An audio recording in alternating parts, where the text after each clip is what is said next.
Hello and welcome to today's DAV chat. My name is Davina. Thank you to anyone with the free time and the inclination to join us, and thank you also to any replay viewers. So up today, I'm talking briefly that there was an earthquake today in the northeast of the United States, and that the epicenter of this earthquake was reportedly in Bedminster, Donald Trump's one of his golf courses. So let's just have a look, because as we know, I tend to review the best of Twitter as I see fit. And I speak in defense of democracy in the advent of what I'll call burgeoning or incipient fascism in the United States, under my definition of fascism, which is when an authoritarian despot, aspiring person, leader,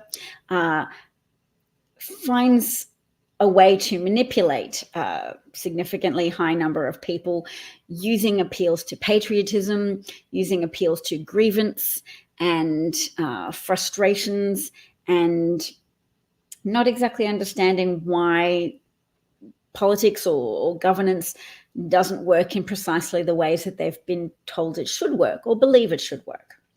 And that manipulation bears fruit in the form of an autocrat or an authoritarian achieving office, high office, and then using that power to burn the bridges of democracy behind them, whether it's done straight away or whether it's done gradually over time, or whether it's done in fits and starts, as Trump is endeavoring to do after having spent 4 years out of office. He's endeavoring to regain office and once again use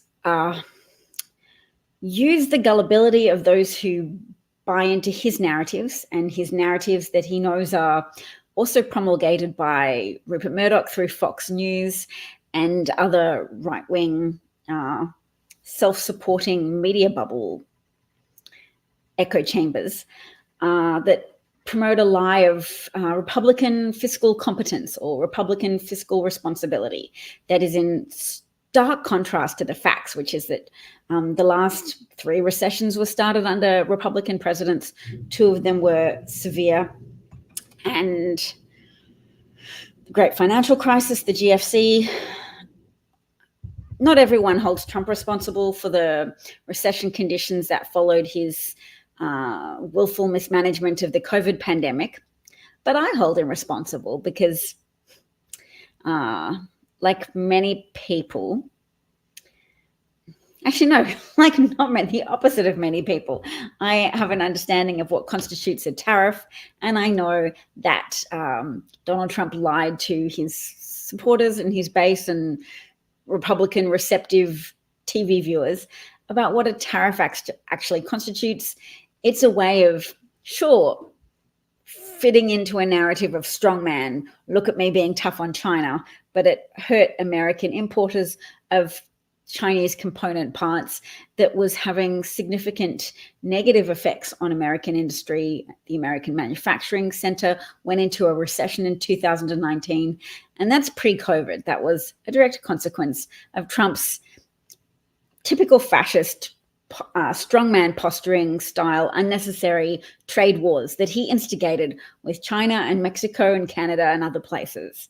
And he did that to feed a diet of emotional manipulation to his followers. Because like with alcoholism, if you've got a problem and you're drinking to avoid your problems, what you really need the next day, if you want to continue on that trajectory, is some more alcohol. So Trump has to keep up a continuing supply of falsehoods and distorted truths to keep those who believe in him hoodwinked.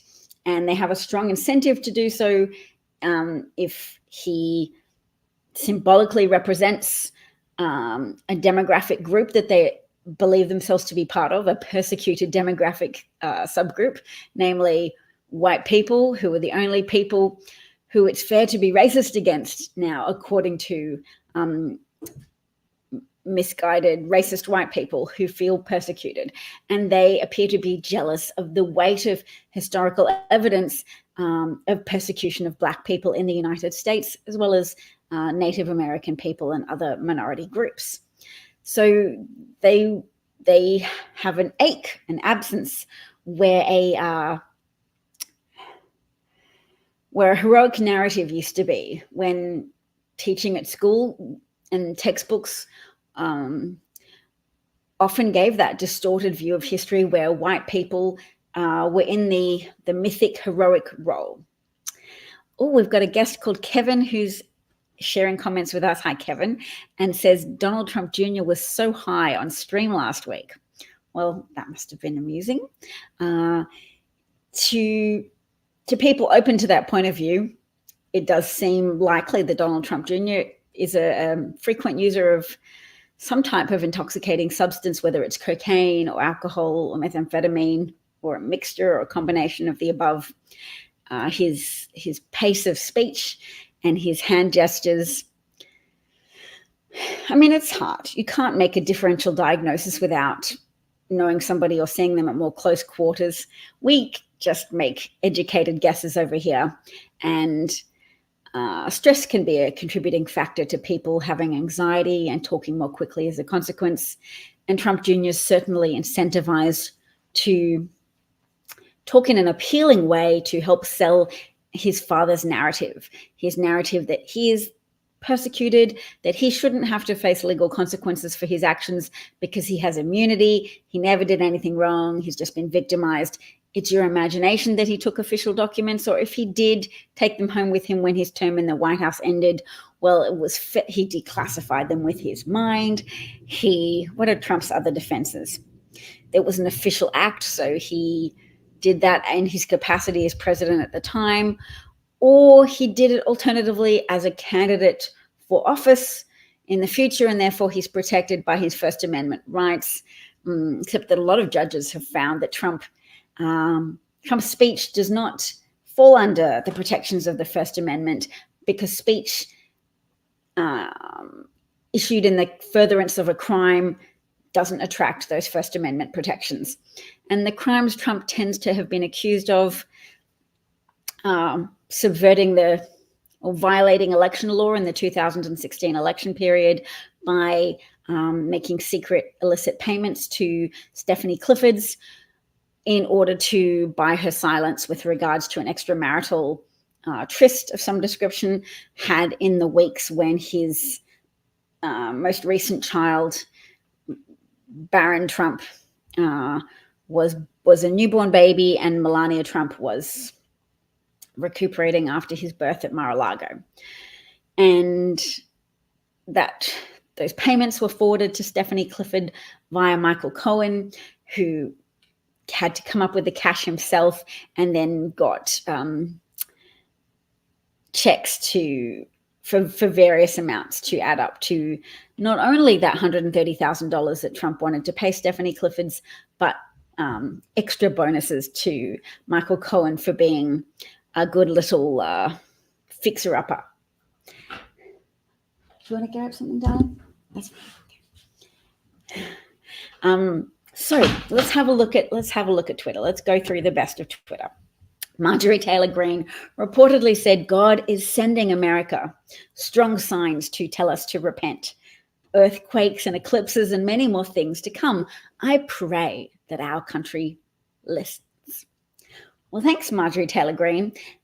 Muller, she wrote, an account run by Dr. Alison Gill, notes that the epicenter was, as I said before, at Trump's Bedminster Golf Club. So repent indeed.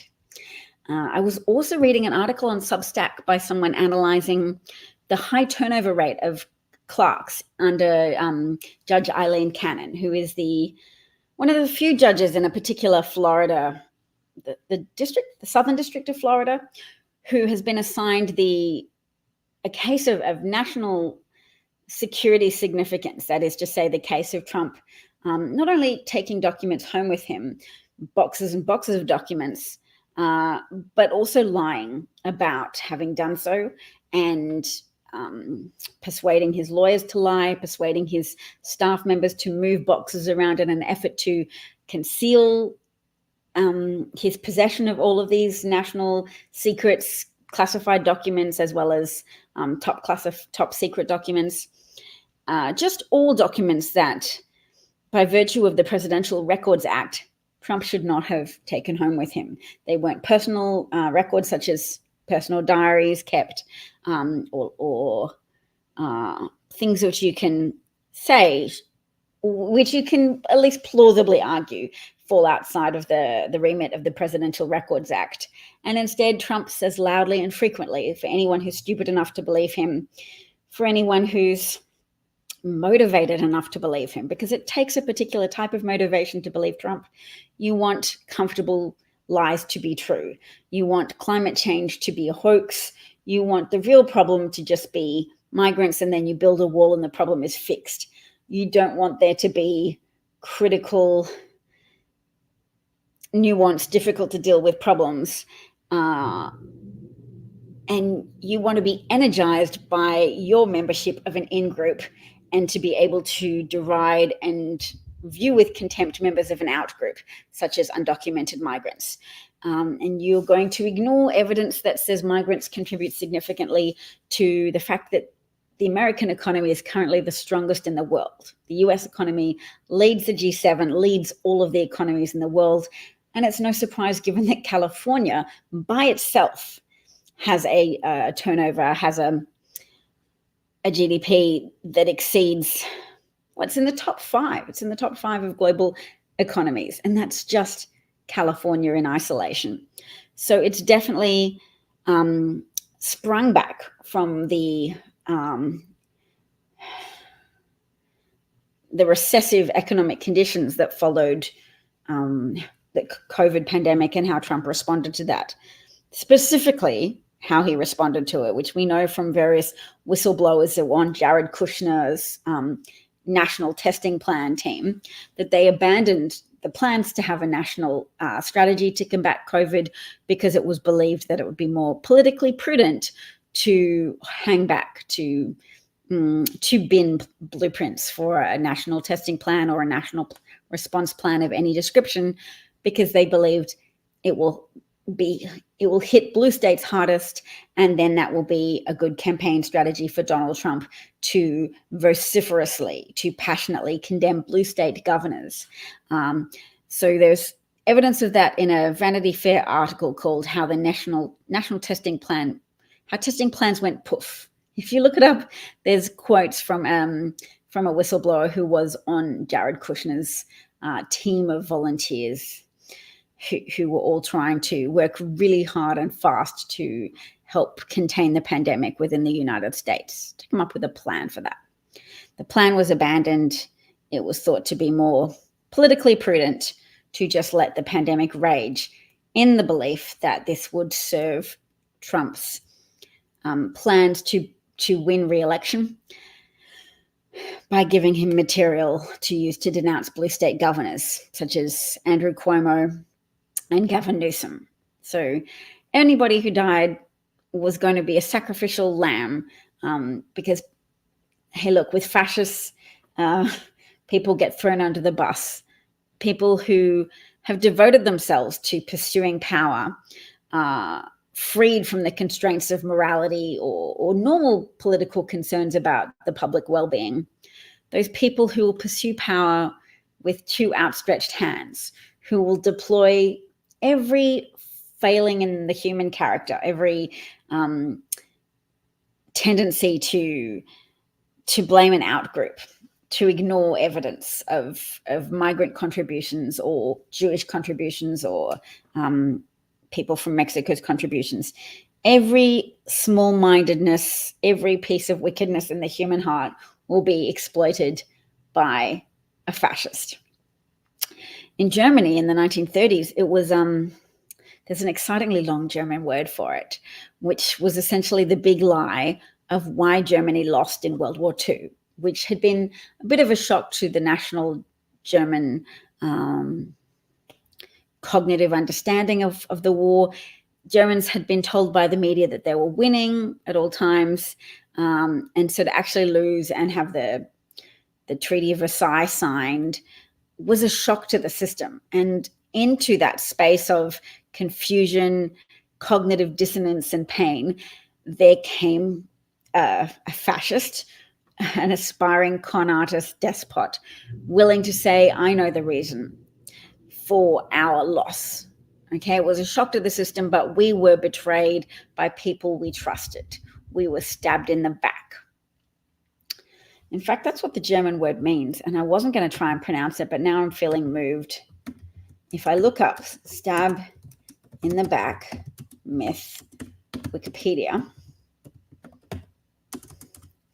I might get a pronunciation, but I might just venture to do so and try and be brave. German Dolchste Legende, meaning dagger stab legend or stab in the back myth. Existed to exploit German and nationalist feelings and to attack the Weimar Republic. They also used the myth to target Jewish people. And the fact that Karl Marx was Jewish would have really helped with that, because Karl Marx originated the political theories that gave rise to the concept of communism. And communism is the other end of the horseshoe of authoritarian longings in the human character, the longings for father figures who will solve every problem. Except in communism, you pay more lip service to the idea of democracy taken to its extremes, everybody getting to vote on everything, but it boils down to there being just a new hierarchical order in which some people have to administer the will of the people. So they're like, oh yes, we're against elites being in charge, but communism gives rise to elites who facilitate things, but with less accountability and more mass famines, mass death, mass re-education camps, mass denial of the significance of freedom, and the imposition of mass government programs to sell the false idea that communism works. So a lot of the different mechanisms of food production or private enterprise all get overturned and suborned into service to the goal of selling communism as workable when it's not. Neither is fascism, but with fascism you use nationalism and say, oh, well, everybody has to do this because we all have to defend ourselves from these terrible threats, whether it be Jewish people, whether it be migrants, whether it be non-Aryan people. You have to sell superiority and you have to sell unity against the threats from the inferior subhuman people who are in the outgroups, who are not members of your in-group. And you have to say the answer is to have more babies. So that's why fascism is often accompanied by people trying to say that certain prized demographics just need to have a lot more babies. And you can see that in the comment section on Twitter, or X, formerly known as Twitter, where people will post very racist things, and then underneath it will be, the key is for white women to have more babies. Otherwise, our grandchildren will suffer. This deluded feeling that you need to retain cultural dominance by forcing women to have more white babies. No wonder they triumphed over rolling back Roe v. Wade. Their idea is to just get more white babies happening. They're not that fussed about more black babies happening, because they know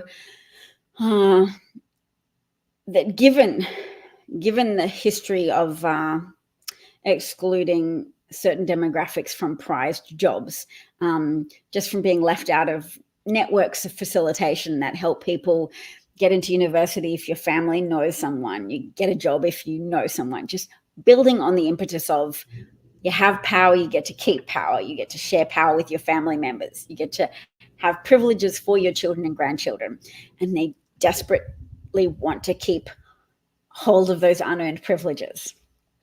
So, I gotta go.